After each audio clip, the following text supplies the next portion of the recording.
আজকের এই দিনটিতে অনেক মানুষ গত বছর এই দিনে ছিল, আমাদের এই মজমায় গত বছর ছিল, কিন্তু আজকে অনেক মানুষ এরকম আছে যারা আজকে আমাদের মাঝে উপস্থিত নাই। কি বলেন? তাদেরকে আল্লাহ তাআলা নিয়ে গেছে। তো শুরুতেই আমি তাদেরকে স্মরণ করতে চাই, আল্লাহ তাআলা যারা এই মজমায় উপস্থিত হতে পারেন নাই, আল্লাহ তাআলা তাদেরকে কামেল মাগফিরাত নসিব করেন।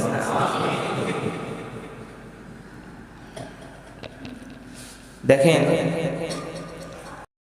আমরা সকলেই জানি এবং বেশ আমরা জন্মের পর থেকেই শবে বরাত সংক্রান্ত বিভিন্ন আলোচনা শুনি, আমরা জানি। তারপরেও অতি অল্প সময়ে আপনাদের সামনে কিছু আলোচনা করার চেষ্টা করব। আল্লাহ তাআলা আমাদের বুঝার এবং আমল করার তৌফিক দান করেন। সর্বপ্রথম কথা হইল, আমি গত জুমায় আপনাদের সামনে কয়েকটা বিষয় নিয়ে আলোচনা করেছিলাম। আজকে সে বিষয়গুলো আনবো না। আজকে আমাদের রাতে করণীয় কি অতি সংক্ষেপে আমরা আলোচনা করে আমরা সারা রাত জেগে আল্লাহ তাআলার ইবাদত বন্দেগী করার চেষ্টা করব। এই রাতের মূল বিষয় হলো, মৌলিক বিষয়, আল্লাহ তাআলার বেশ কিছু গুণবাচক নাম আছে।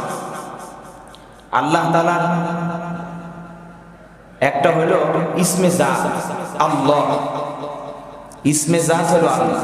আল্লাহ কোনো তর্জমা হয় না, কিন্তু আল্লাহ নাম ছাড়াও বেশ কিছু গুণবাচক নাম আছে। যেমন একটা হলো আল্লাহ আল গফফার। আল্লাহর একটা নাম হলো গফফার। বলেন কি? গফফার। গফফার অর্থ হলো অধিক ক্ষমাকারী। আল্লাহ তাআলা অধিক ক্ষমা করনেওয়ালা এবং ক্ষমা করাকে তিনি পছন্দ করেন। আর একটা নাম হলো গফুর, এটার অর্থ একই। আর এক নাম হলো তাওয়াব, বান্দার তওবাকে কবুল করে। আর একটা নাম হলো আফু, এর অর্থ হলো আল্লাহ তাআলা বান্দার গুনাহকে মাফ করে। দেখেন, আজকের এই বিশেষ রজনী আল্লাহ তাআলা ব্যবস্থা করছেন, মানুষকে আল্লাহ তাআলা মাফ করতে বড় পছন্দ করে। আল্লাহ তাআলা মাফ করতে পছন্দ করে। আর মানুষ হলো বড় গুনাহগার। মানুষ কি? বড় গুনাহগার। আল্লাহ তাআলা বলছেন, আমি মানুষকে এত এত নিয়ামত দান করছি, তারা গণনা করেও শেষ করতে পারবে না। এরপরে আল্লাহ বলছেন, ইন্নাল ইনসান লা যালুমুন কাফফার। মানুষ বড় জালেম, বড় অকৃতজ্ঞ। মানুষকে আল্লাহ তাআলা যত নিয়ামত দান করছেন, এই নিয়ামতের তুলনায় মানুষ কলিলাম মা তাশকুরুন, তোমরা সামান্য পরিমাণও নিয়ামতের শুকরিয়া আদায় করো না।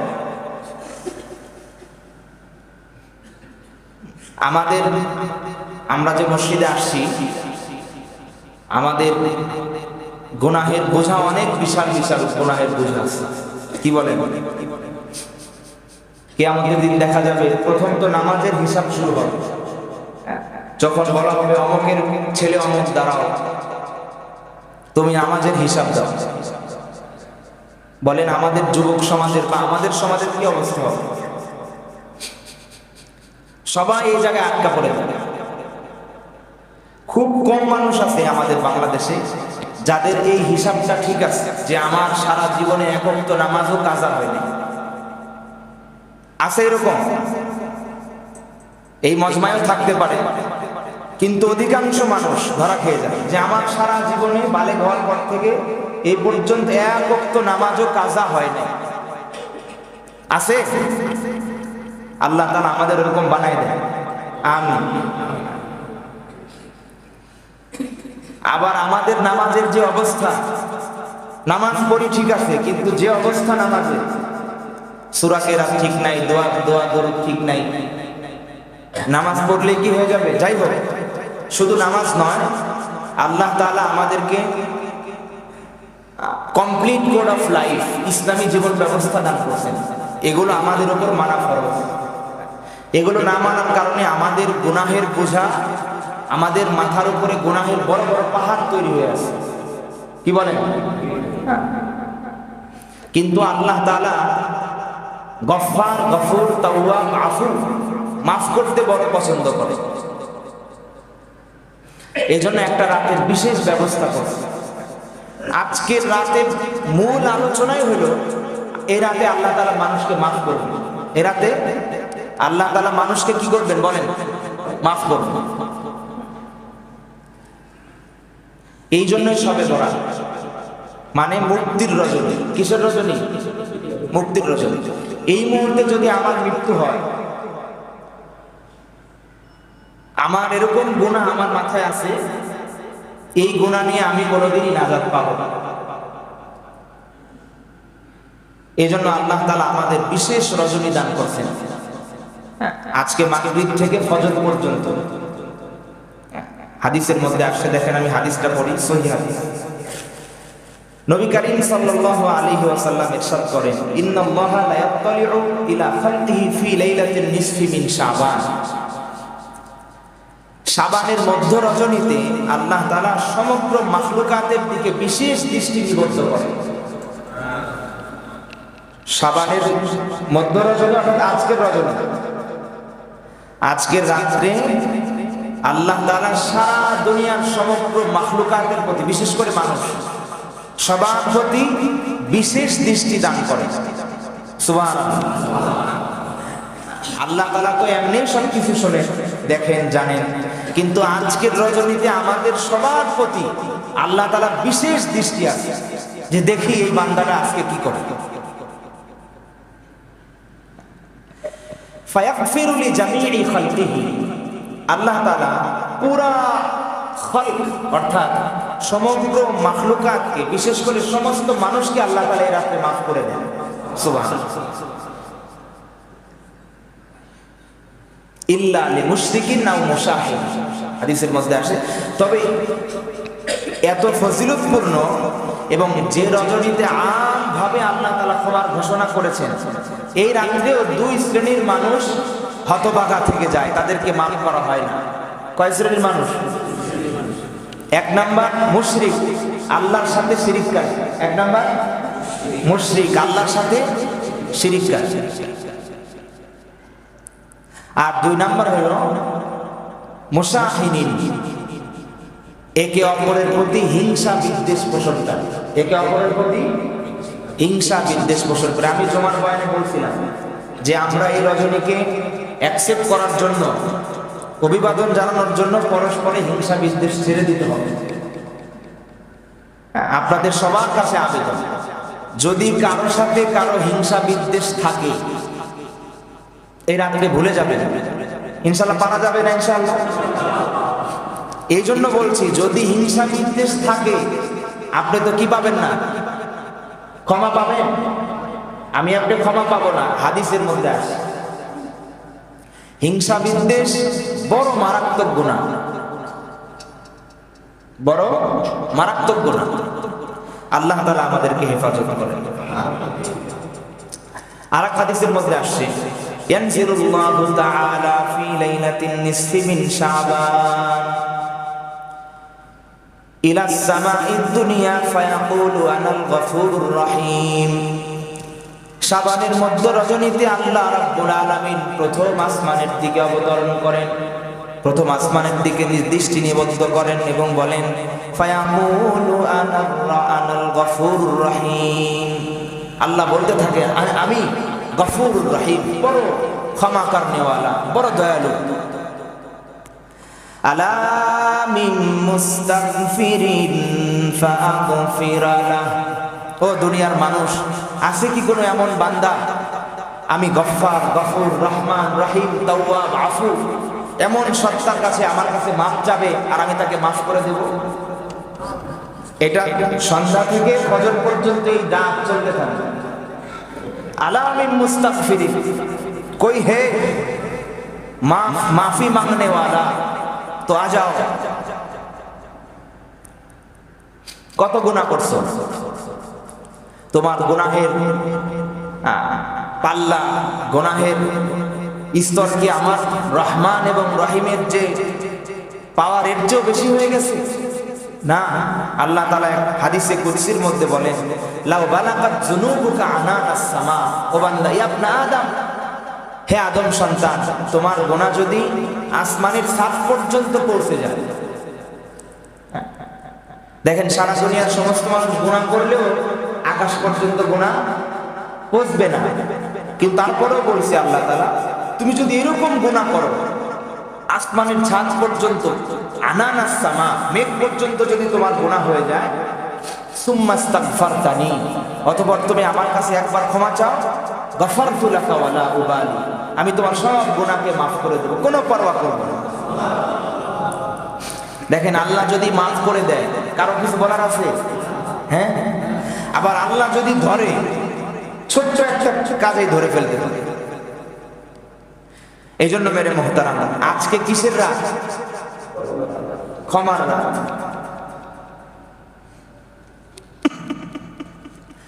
আর এক হাদিসের মধ্যে আসছে, নবী করিম সাল্লাল্লাহু আলাইহি ওয়াসাল্লাম বলেন, ইদা জাআ লাইলাতুন নিসফি মিন শাবান ফাকুমু লাইলাহা ওয়া সুমু নাহারা। আমাদের নবীজি সাল্লাল্লাহু আলাইহি ওয়াসাল্লাম বলেন, যখন শাবানের অর্ধ রজনী আসে, তখন তোমরা সেই রাত্রি জাগরণ করো, রাত জেগে কি করো? ইবাদত বন্দেগী করো এবং দিনে রোজা রাখো। এই হলো মোটামুটি 3টা হাদিস।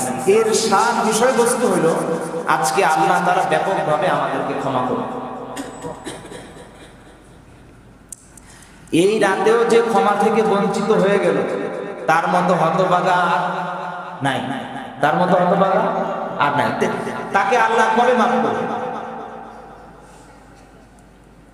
এই জন্য আজকের রাতের আমল হবে ওই সকল আমল, যে সকল আমলের মাধ্যমে আল্লাহর সন্তুষ্টি অর্জন করে আল্লাহর থেকে মাফ পাওয়া যায়। বলেন, যে সকল আমলের মাধ্যমে আল্লাহর সন্তুষ্টি অর্জনের মাধ্যমে আল্লাহর থেকে মাফ পাওয়া যায়। আল্লাহ তাআলা আমাদেরকে তৌফিক দান করেন। দেখেন, এই রাতের বিশেষ আমল হলো, একটা আমল তো ছিল, প্রথম আমল হলো আজকে রাতের যত ফরজ ইবাদত গুলো আছে, আজকে রাতের যত ফরজ ইবাদত, সারা দুনিয়ার সমস্ত নফল মিলাইলেও একটা ফরজের সমান হবে না। তো আজকে রাতের ফরজ ইবাদত কি? 1 নাম্বার ছিল মাগরিবের নামাজ। 1 নাম্বার কি ছিল? মাগরিবের নামাজ। 2 নাম্বার ইশার নামাজ। আবার 3 নাম্বার কি? ফজরের নামাজ। এটা অবশ্যই আমরা পড়ব ইনশাআল্লাহ। নিয়ত করা যায় না? ফজরের নামাজ অবশ্যই পড়ব। আল্লাহ তাআলা আমাদেরকে তৌফিক দান করেন। দেখেন, আল্লাহ তাআলা শয়তানকে অনেক শক্তি দান করেছে, শয়তানকে অনেক শক্তি দান করেছে। শয়তান মানুষের রগে রগে চলতে পারে, মানুষকে সর্বহালতে ধোঁকা দিতে পারে, এবং শয়তান আল্লাহর সাথে ওয়াদাও করে আসছে যে আমি বনি আদমের সমস্ত বনি আদমকে আমি জাহান্নামে নিক্ষেপ করব। কোরআন মাজিদের মধ্যে আছে, বড় বড় কসম আছে শয়তান। তো শয়তানকে যখন আল্লাহ তাআলা এরকম শক্তি দান করলেন মানুষকে ধোঁকা দেওয়ার, তখন আদম আলাইহিস সালাম, এটা তাফসীরের কিতাবে আছে, সহিহ হাদিসে নাই, আমি আগে বলেছি, আদম আলাইহিস সালাম পেরেশান হয়ে গেলেন, যে আল্লাহ, আপনি শয়তানকে এত শক্তি দিলেন, সে তো আমার সন্তানদেরকে ধোঁকায় ফেলে দিলেন, গুনাহ করা। তখন আল্লাহ জবাব দিয়েছেন, দেখো, শয়তান 80 বছর মেহনত করে বনি আদমকে যে গুনাহ করাবে, আমি একবার বনি আদম যদি আমার কাছে মাফ চায়, ইস্তেগফার করে, আমি 80 বছরের সব গুনাহকে মাফ করে দেব। তখন শয়তান আবার নিরাশ হয়ে গেছে। শয়তান কি হয়ে গেছে? নিরাশ হয়ে গেছে। এই জন্য তওবা ইস্তেগফার বহুত বড় আমল, শয়তানের মাজা ভেঙে দেয়। দেখেন, আমরা ঘুমাই, শয়তান কি ঘুমায়? তো শয়তান অনেক মেহনত করে আমাদেরকে গুনাহগুলো করে, কিন্তু যখন আমরা তওবা ইস্তেগফার করে গুনাহ মাফ করাই, শয়তান মুখে কাদা মারে যে কি হয়ে গেল। এই জন্য আজকের রাত অবশ্যই তওবা ইস্তেগফার আমরা করব। দেখেন, তো আজকের রাতের আমলগুলোর মধ্যে 1 নম্বর আমল তো আমরা বললাম, ফরজ আদায় করব আমরা। ফরজ ছাড়া যাবে না। যাদের মাগরিব হয় নাই, হ্যাঁ, আমি এই ধারণা করতেছি না যে অনেকে মাগরিব পড়েন নাই, তারপরেও থেকে যেতে পারে। কারণ ঈশার নামাজে আমরা যতগুলো মুসল্লি আপনাদের দেখতেছি, মাগরিব এতগুলো পাই নাই। এই জন্য মাগরিবটা কাজা করে নেবেন, যাদের হয় নাই কাজা করে নেবেন। আর ফজর অবশ্যই ইনশাআল্লাহ আমরা আদায় করতে আসা। এরপরে 2 নাম্বার আমল হলো রাত্রি জাগরণ। 2 নাম্বার আমল, এই রাতে জেগে থাকাও ইবাদত। এই রাতে জেগে থাকাও কি ইবাদত? আল্লাহর রহমতের দিকে দৃষ্টি দিয়ে আমরা জেগে থাকবো, এটাও ইবাদত। সুবহানাল্লাহ, যে যা পারি করব। তাহলে 1 নাম্বার ফরজ ইবাদত, 2 নাম্বার রাত্রি জাগরণ। 3 নাম্বার হলো নফল নামাজ। 3 নাম্বার নফল নামাজ, যে যত পারি। নফল নামাজের নির্দিষ্ট কোনো তরিকা বর্ণিত নাই। অনেক বইয়ে বিভিন্ন তরিকা আছে। 50 টাকা তমক সূরা দিয়ে পড়তে হবে। মুকসিদুল মুমিনিন একটা বই আছে, যেটা আমাদের বাজারে আছে। এই বইটা আসলে সহিহ কোনো বই না। তো নফল নামাজের কোনো তরিকা নাই। স্বাভাবিক যেরকম আমরা নফল নামাজ পড়ি সেভাবেই পড়ি। 4 রাকাত, 8 রাকাত, 10 রাকাত, 20 রাকাত, 100 রাকাত, 200 রাকাত, যত পারি যে কোনো সূরা দিয়ে পড়তে। তবে বিশেষ কিছু নামাজ আছে যেগুলো আমরা পড়তে পারি। 1 নম্বর হলো সালাতুত তাসবিহ। সালাতুত তাসবিহ, এই নামাজের অনেক বড় ফজিলতের কথা আসে। নবীজির চাচা আব্বাস রাদিয়াল্লাহু তাআলা আনহুকে নবীজি বলছেন যে, চাচা আপনি প্রতিদিন এই নামাজ পড়বেন। যদি প্রতিদিন না পারেন সপ্তাহে একবার পড়বেন। সপ্তাহে যদি না পারেন মাসে একবার পড়বেন। মাসে যদি না পারেন বছরে একবার পড়বেন। বছরে যদি না পারেন জীবনে একবার হলেও এই নামাজ পড়বেন। সেই নামাজটা কি? সালাতুত তাসবিহ। তো আজকে রাতে যেহেতু আমরা রাত্রি জাগরণ করব, পড়া যাবে। শর্টকাট তরিকা হলো এই নামাজটা 4 রাকাত। কয় রাকাত? 4 রাকাত। স্বাভাবিক নামাজের মতোই, বাড়তি কোনো নিয়ম কানুন নেই। স্বাভাবিক নামাজের মতোই বাড়তি শুধু সুবহানাল্লাহ, আলহামদুলিল্লাহ, ওয়া লা ইলাহা ইল্লাল্লাহু, আল্লাহু আকবার, এই 4টা তাসবিহ 300 বার পড়তে হবে। কয়শো বার? 300 বার। এখন কিভাবে পড়ব দেখেন, আমাদের নামাজের প্রত্যেকটা রুকুনের মধ্যে, যেমন কেরাত পড়ার পরে 15 বার, রুকুতে যাওয়ার পরে 10 বার, রুকু থেকে ওঠার পরে 10 বার, সিজদায় যাওয়ার পরে 10 বার, সিজদা থেকে ওঠার পরে 10 বার, আবার সিজদার মধ্যে 10 বার। এভাবে প্রত্যেক রাকাতে 75 বার। কয়বার? সুবহানাল্লাহ, আলহামদুলিল্লাহ, ওয়া লা ইলাহা ইল্লাল্লাহু, আল্লাহু আকবার, একবার হলো। এরকম 15, 10, 10, 10, 75। এক রাকাতে 75 হলে 4 রাকাতে 300 পড়লে লাভ কি?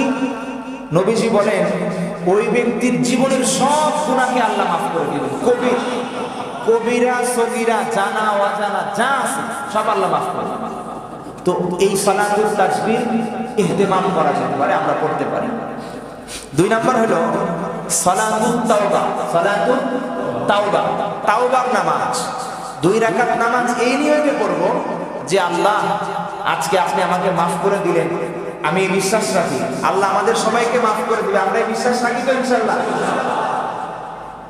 এরপরে এই নিয়তে যে আমি আজ থেকে আর কোনো গুনাহ করব না, আজ থেকে আর কোনো গুনাহ করব না। আমি সরাসরি তওবা মানে ফিরে আসা, আমি আল্লাহর দিকে ফিরে আসলাম। এই নিয়তে 2 রাকাত নামাজ পড়ব, পড়া যাবে না ইনশাআল্লাহ। আর 2 রাকাত পড়ব সালাতুল ইস্তিগফার। সালাতুল ইস্তিগফার অর্থাৎ আমার জীবনে যত গুনাহ হয়েছে আমি সেগুলোর জন্য আল্লাহ তাআলার কাছে ক্ষমা প্রার্থনা করব। এরপরে আরো অনেক নামাজ আছে, সালাতুত তাহাজ্জুদ আছে, এবং আপনি সারা রাত নফল নামাজ পড়েন, কোনো বাধা নেই, যত পারেন। মূল হলো কি? আল্লাহ তাআলার সন্তুষ্টি অর্জন আমাকে করতে হবে আজকে রাতে। আল্লাহ আমার উপর রাগান্বিত হয়ে আছে, আল্লাহ আমার অনেক গুনাহ সহ্য করছে। তো আল্লাহ তাআলাকে ইবাদত করে সন্তুষ্ট করে আল্লাহ তাআলার থেকে ক্ষমা প্রার্থনা করতে হবে। তো নফল নামাজ 2। এরপরে কোরআন তেলাওয়াত। এরপরে কি? কোরআন তেলাওয়াত অনেক বড় ইবাদত। হাদিসের মধ্যে আসছে যখন কোনো বান্দা কোরআন তেলাওয়াত করে তখন আল্লাহ তাআলা সবচেয়ে বেশি মনোযোগ দিয়ে তার দিকে তাকায় থাকে, তার তেলাওয়াত শ্রবণ করে। অনেক বড় ইবাদত, প্রত্যেক হরফে 10 মিনিট নেকি আল্লাহ তাআলা দান করে। এই ইবাদত আমরা যারা পারি তারা তো অবশ্যই করবো। যারা কোরআন শরীফ পড়তে পারি না, আজকের রাতের জন্য হলো একটু কোরআন শরীফটা ধরে বইকে চুমাচুম দিয়া একটু আল্লাহর কালাম, আল্লাহ তাআলার কথা একটু বুকে লাগায় আমরা আলিঙ্গন করার চেষ্টা করব, আর নিয়ত করব যে আমি ভবিষ্যতে কোরআন তেলাওয়াত শিখব ইনশাআল্লাহ। 2 নম্বর। 3 নম্বর হলো দোয়া এবং তাসবিহ তাহলিল করা। লম্বা সময় দোয়া মুনাজাত করা যেতে পারে। এই রাতে শুধু ক্ষমাই করা হবে বিষয়টি এমন নয়। ওই হাদিসের মধ্যে আসছে ক্ষমা করা হবে, যে রিজিক চাবে তাকে রিজিক দেওয়া হবে, যে কোনো সওয়াল করবে তাকে আল্লাহ তাআলা দিতে থাকেন, যা চাবে এই রাতে আল্লাহ তাআলা সব দিতে। এই জন্য দোয়ার ইহতিমাম করা যেতে পারে। আমাদের জীবনে যত প্রয়োজন আছে, যত দুঃখ বেদনা আছে, সবকিছু এই রাতে চাওয়া যেতে পারে। দোয়ার ইহতিমাম করব। আল্লাহ তাআলা বলেন উদউনি আস্তাজিব লাকুম, আমার কাছে চাও আমি তোমাদেরকে দেব। আর এক হাদিসের মধ্যে আসছে যে ব্যক্তি আল্লাহর কাছে চায় না আল্লাহ তাআলা তার উপর রাগান্বিত হন। আল্লাহ বিশাল বড় ভান্ডার নিয়ে বসে আছে। জিকির করব ইনশাআল্লাহ বেশি বেশি, সুবহানাল্লাহ, আলহামদুলিল্লাহ, ওয়া লা ইলাহা ইল্লাল্লাহ, আল্লাহু আকবার। দুইটা জিকির এরকম আছে আল্লাহ তাআলা খুব পছন্দ করে। বুখারী শরীফের শেষ হাদিস আপনারা শুনছেন, সুবহানাল্লাহি ওয়া বিহামদিহি সুবহানাল্লাহিল আযীম। পড়েন 1000 বার পড়েন এই দরুদটা, এই দোয়াটা আজকে পড়েন 1000 বার। আবার বেশি বেশি ইস্তিগফার, আস্তাগফিরুল্লাহ আস্তাগফিরুল্লাহ। আস্তাগফিরুল্লাহর অর্থ হলো হে আল্লাহ আমি আপনার কাছে ক্ষমা প্রার্থনা করছি। আস্তাগফিরুল্লাহ মানে কি? হে আল্লাহ আমি আপনার কাছে ক্ষমা প্রার্থনা করছি, আমাকে মাফ করে দেন। এটা 1000 বার করতে পারি। আর একটা বিশেষ আমল হলো দরুদ শরীফ পড়া। কি পড়া? দরুদ শরীফ পড়া। আজকের এই রজনীতে আমাদের নবীর প্রতি আমরা দরুদ শরীফ পড়ি। ছোট্ট দরুদ হলো সাল্লাল্লাহু আলাইহি ওয়াসাল্লাম। এরপরে বিশেষ ইবাদত হলো, দেখেন আমি আগেই বলছি যে ইবাদত করলে আল্লাহ কি হবে? খুশি হবে, সেই ইবাদত তো আমাদের করতে হবে। তো আরেকটা ইবাদত হলো দান সদকা করা। কি করা? দান সদকা করা। দান সদকা আল্লাহ তাআলা বড় খুশি হয়ে যাবে। দেখেন শর্টকাটে বলছি, দান সদকা, দান অর্থ হলো মাল খরচ করা, মাল খরচ করে দাও। আল্লাহ তাআলার মানসা হলো, আল্লাহ তাআলার চাহিদা হলো মানুষ সবচেয়ে বেশি আল্লাহ তাআলাকে ভালোবাসবে। এটা হলো আল্লাহ তাআলার চাহাত, মনের ইচ্ছা। আল্লাহ তাআলার ইচ্ছা যে মানুষকে আমি এই জন্যই তৈরি করছি। সূরা বাকারার মধ্যে আছে ওয়াল্লাযীনা আমানু আশাদ্দু হুব্বাল লিল্লাহ। দুনিয়ার জমিনে যারা ঈমানদার তারা আল্লাহ রাব্বুল আলামিনকে সবচেয়ে বেশি ভালোবাসেন। এটা হলো কার ইচ্ছা? আল্লাহ তাআলার ইচ্ছা। কিন্তু আমাদের হলো আমরা আল্লাহ তাআলার পরিবর্তে আমরা মালকে বেশি ভালোবাসি, মালকে বেশি ভালোবাসি, মাল ভালোবাসি, স্ত্রী, পরিবার, পরিজন, দুনিয়াকে বেশি ভালোবাসি। এজন্য আল্লাহ তাআলা বলেন যে তোমরা আমাকে ভালোবেসে আমার রাস্তায় তোমরা মাল খরচ করো। তাহলে সদকা মানে হলো সত্যায়ন করা, সদকা সত্য বলা, সত্যায়ন করা। অর্থাৎ মাল দিয়ে দেওয়ার মাধ্যমে আমি এই কথার সাক্ষী দিলাম যে আল্লাহ আমি মালকে বেশি ভালোবাসি না, আমি আপনাকে বেশি ভালোবাসি। তো এই রাত্রে আল্লাহকে রাজি খুশি করার জন্য আমরা সদকা করতে তৈরি আছি তো ইনশাআল্লাহ। আল্লাহ তাআলা আমাদের সবাইকে তৌফিক দান করেন। তাহলে নফল ইবাদত গুলোর কথা বলা হলো অল্প সময়ে, দান সদকার কথা বলা হলো। দেখেন দান সদকার ক্ষেত্রে হাদিস আছে, হাদিসের মধ্যে আসছে আস-সাদকাতু তুতফিউল খাতিয়া। আমরা তো গুনাহ মাফের জন্য এখানে আসছি নাকি? আজকে আমাদের রজনী মসজিদে উপস্থিত হওয়ার অর্থ হলো গুনাহ মাফ। আর হাদিসের মধ্যে আসছে আস-সাদকাতু তুতফিউল খাতিয়া কামা ইউতফিউল মাউন নার। গুনাহকে এরকম ভাবে মিটিয়ে দেয়, নিভিয়ে দেয়, যেরকম ভাবে পানি আগুনকে নিভিয়ে দেয়। দেখেন হাদিসটা আমরা শিখি, সদকা গুনাহকে এমন ভাবে নিভিয়ে দেয় পানি আগুনকে যেরকম ভাবে নিবে, সদকার ফজিলত। আর একটা বিষয় হলো, দেখেন দান সদকা আমরা আমাদের কেন করব?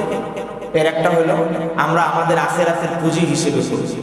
দান সদকা হলো সদকায়ে জারিয়া। দান সদকার মধ্যে সবচেয়ে উত্তম হলো সদকায়ে জারিয়া করা। হাদিসের মধ্যে আসছে, ইদা মাতাল ইনসান, মানুষ যখন মারা যায় সব ইনকাতা আমালুহু, তার সব আমল বন্ধ, ইল্লা মিন সালাস, ইলমুন ইউনতাফাউ বিহি ওয়ালাদুন সালিহুন ইয়াদউ লাহু, সাদকাতুন জারিয়া। মানুষ যখন মারা যায়, আমাদের মসজিদের কবরস্থানে যারা শুয়ে আছে তাদের আমল জারি আছে? হ্যাঁ আছে, 3টা জারি আছে। কয়টা? এই 3টা যদি তারা দুনিয়াতে পড়ে থাকে তাহলে সওয়াব পেতে থাকবে কিয়ামত পর্যন্ত। 1 নাম্বার, ইলমুন ইউনতাফাউ বিহি, এমন ইলম যে ইলমের দ্বারা মানুষের উপকার হয়, কিতাব লিখে যাওয়া, ছাত্র তৈরি করে যাওয়া, কিয়ামত পর্যন্ত চলতে থাকবে সওয়াব। 2 নাম্বার, ওয়ালাদুন সালেহ, নেক সন্তান তৈরি করে যাওয়া, যে নেক সন্তান তার পিতার জন্য দোয়া করবে, ইয়াদউ লাহু, তাহলে ওই নেক সন্তানের কারণে পিতা কবরে বসে বসে সওয়াব পেতে থাকে। আর 3 নাম্বার হলো সাদকাতুন জারিয়া, এমন দান যেটা জারি থাকে, এমন দান যেটা কি থাকে, জারি থাকে। যেমন মনে করেন মসজিদ নির্মাণ করে দেওয়া, মসজিদ নির্মাণ করে দেওয়া। এই মসজিদ যদি কেউ নির্মাণ করে দেয় বা মসজিদের কাজে যদি কেউ সহযোগিতা করে, তাহলে এই মসজিদ যতদিন পর্যন্ত থাকবে, যত মুসল্লি নামাজ পড়বে, সব সওয়াব এর একটা অংশ ওই ব্যক্তি কবরে বসে বসে পেতে থাকে। আরো অনেক কাজ হতে পারে সদকায়ে জারিয়া। তো এই জন্য আমরা দেখেন দিল খুলে দান করার চেষ্টা করব। আমি আপনাদের এই মসজিদের নতুন মানুষ, দেখেন আপনাদের এই মসজিদে ইতিপূর্বে দান সৎকার একটা বিষয় কালেকশন করা হয়েছে, তো এবছরও হবে অল্প সময়। দেখেন আল্লাহ তাআলা, আমরা তো ইবাদত করবই, দান সদকাও করবো ইনশাআল্লাহ। তো আমাদের এই মসজিদ, দেখেন মসজিদ হলো আল্লাহর ঘর। মসজিদ দেখেন কোরআন মাজিদের মধ্যে আসছে, মাসাজিদাল্লাহ ইন্নামা ইয়ামুরু মাসাজিদাল্লাহ, মসজিদ হলো আল্লাহ তাআলার ঘর। আর আমরা, আমাদের পরিচয় কি? নাহনু ইবাদুল্লাহ, আমরা আল্লাহ বান্দা, আর মসজিদ আল্লাহর ঘর। তাহলে আমাদের আর মসজিদের সাথে সম্পর্ক আল্লাহকে দিয়ে, আমরা আল্লাহর বান্দা আর মসজিদ আল্লাহ তাআলার ঘর। দেখেন দুনিয়াতে এই মসজিদগুলো আল্লাহ তাআলার ইবাদতের জন্য তৈরি করছে। এই মসজিদের মালিকানা কার বলেন না? কোন মানুষের? ফতোয়ার কিতাবের মধ্যে আসছে, কোন জায়গায় যদি একবার মসজিদ নির্মাণ হয়, কোন জায়গায় যদি একবার মসজিদ নির্মাণ হয় এবং সেখানে এক ওয়াক্ত নামাজও জামাতের সাথে পড়া হয়, তাহলে কিয়ামত পর্যন্ত সেটা মসজিদই থাকবে, সেটা আল্লাহর মালিকানায় চলে যাবে, সেখানে আর কারো কোনো হস্তক্ষেপ করা জায়েজ নেই। তাহলে আমাদের এই মসজিদটা কার? আল্লাহ তাআলা। আর আমরা এখানে আসছি কিসের জন্য? আল্লাহর সন্তুষ্টি অর্জন করে আল্লাহর ক্ষমা প্রার্থনা করার জন্য। সব আল্লাহর সাথে সম্পৃক্ত। দেখেন আল্লাহ যদি ইচ্ছা করেন এই মসজিদ সোনা দিয়ে বাঁধাই দিতে পারবেন না? কি বলেন? বলেন না একটু, সোনা দিয়ে পারবেন না? আল্লাহর তো অনেক ক্ষমতা। আল্লাহ শুধু বলেন কোন হও, হয়ে যায়। এত বড় আকাশ কিভাবে তৈরি হয়েছে? সূর্য, চন্দ্র, গ্রহ, নক্ষত্র, সারা পৃথিবীর সবকিছু আমি আপনি কিভাবে তৈরি হয়েছে? আল্লাহই তো করছে নাকি? কিন্তু এই মসজিদ পরিচালনা করার জন্য মানুষের হাতে আল্লাহ কেন ছেড়ে দিতেন? আল্লাহ তো চাইলে পারতেন আল্লাহর ঘরটাকে দুনিয়ার সবচেয়ে দামি পাথর দিয়ে আল্লাহ মসজিদগুলোকে বাধাই করে দিতে পারতেন না? কিন্তু আল্লাহ মানুষকে সুযোগ দিয়েছেন। দেখি দুনিয়াতে তো আমার অনেক বান্দা আছে, সবাই ইবাদুল্লাহ, তো আমি আমার ঘরের জিম্মাদারি আমার বান্দাদেরকে দিয়ে দিই। আমি আমার ঘরের জিম্মাদারি, দেখেন কোরআনের আয়াত, আল্লাহ তাআলা বলেন ইন্নামা ইয়ামুরু মাসাজিদাল্লাহ, সূরা 10 পারা, সূরা তাওবার মধ্যে আসে, নিশ্চয় আল্লাহর মসজিদগুলোকে আবাদ করেন মান আমানা বিল্লাহি ওয়াল ইয়াউমিল আখির, আমার ওই সকল বান্দা যারা আমি আল্লাহর উপর বিশ্বাস রাখি এবং আখিরাত দিবসের প্রতি বিশ্বাস রাখি, ওয়া আতা যাকাত ওয়া লাম ইয়াখশা ইল্লাল্লাহ, এবং যাকাত প্রদান করে এবং আমি আল্লাহকে ছাড়া আর তারা কাউকে ভয় করে, ফাআসা উলাইকা আইয়াকুনু মিনাল মুহতাদিন, আশা করা যায় এই সকল বান্দা যারা মসজিদ আবাদ করে, ঈমান রাখে, নামাজ পড়ে, যাকাত দেয় এবং আল্লাহকে ছাড়া কাউকে ভয় করে, আল্লাহকে ছাড়া, চারটা কোয়ালিটি আপনার আয়াত দেখে নেবেন, তাফসীর দেখে নেবেন যে মসজিদ আবাদকারীদের আল্লাহ তাআলা কি বর্ণনা দিয়েছেন। আল্লাহ তাআলা আমাদেরকে এই 4 গুণ দান করেন। দেখেন মসজিদ আবাদের জিম্মাদারি আল্লাহ তাআলা কাদেরকে দিয়েছে? বান্দাদেরকে দিয়েছে। হাদিসের মধ্যে আসছে মান বানা লিল্লাহি মাসজিদান, যে ব্যক্তি আল্লাহর জন্য একটি মসজিদ নির্মাণ করলো, বানাল্লাহু লাহু বাইতান ফিল জান্নাহ, আল্লাহ তাআলা জান্নাতের মধ্যে তার একটা বাড়ি করে দেবেন। জান্নাতের বাড়ি কেমন হবে বলেন না? আমাদের দুনিয়ার বাড়ির মতো? জান্নাতের বাড়ির ইট কিসের হবে জানেন? হ্যাঁ, একটা সোনা আর একটা রূপা। আচ্ছা, আমাদের বর্তমান বাংলাদেশে একটা সোনার ইট কয় কেজি হবে বলেন না? একটা ইট কত কেজি হয় স্বাভাবিক? হ্যাঁ, 3 কেজি। আচ্ছা, 3 কেজি সোনার দাম কত বর্তমান বাজারে? হ্যাঁ, হিসাব আছে কারো কাছে? 3 কেজি সোনার একটা ইট, আর জান্নাতের বাড়ির একটা ইট হবে সোনার, একটা রূপা, তাহলে কতগুলো ইট লাগবে বলেন? আর বাড়িটাকে এরকম হবে, একটু চিন্তা করেন না। মসজিদ বানায় দিল, আল্লাহ তাআলা তাকে জান্নাতে বাড়ি দিয়ে দিলেন। সুবহানাল্লাহ। দেখেন মসজিদ নির্মাণ করা শুধু এটা নয় যে কিছু ইট বালি সিমেন্ট দিয়ে আমি মসজিদ বানাই দিলাম, না, মসজিদের সমস্ত খরচ বহন করা। দেখেন আমরা এলাকার মুসল্লি, এই মসজিদ আমাদের জিম্মাদারি।